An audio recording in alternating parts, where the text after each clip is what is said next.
Good evening, everyone. My name is Karen Jacobson, and I'm the CEO of the Emmaus Community of Pittsburgh.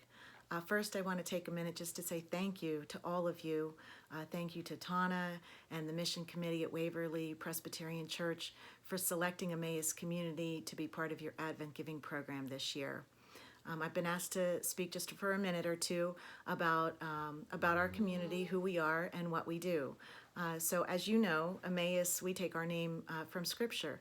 And Emmaus is the story of two disciples walking on the road towards Emmaus after the resurrection. And Jesus joins them on that road, but of course they don't recognize him until much later in the day when they sit down and break bread with him. So Emmaus Community's whole mission and philosophy is breaking bread with individuals with intellectual disability.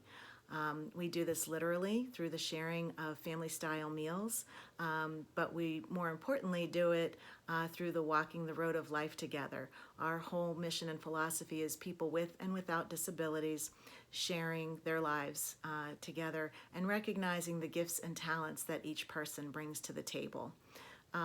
How we do this is providing, our main service is providing residential homes for individuals.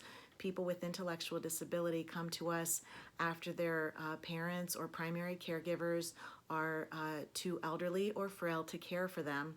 And many times people actually come in crisis after their parents have died. Sadly, Pennsylvania has a waiting list of over 13,000 people with intellectual disability waiting for services, residential and other services. We currently have 11 homes in the Pittsburgh area, and we're in the process of opening 3 more in 2021. So it's a huge undertaking. We are Medicaid funded. And so there's never enough money to provide the quality that we like to provide. Our main goal in life is to provide the same quality of life for people with disabilities that you and I enjoy. So we provide beautiful homes where 2 or 3 people live together with around-the-clock care. And so our staff makes sure that people are eating nutritious meals, that they're getting out into the community, except for this year. So we're keeping people engaged through Zoom like everybody else, trying to keep everyone healthy and safe, making sure people take their medications and get their doctor's appointments. Most importantly, that they feel valued and respected and loved.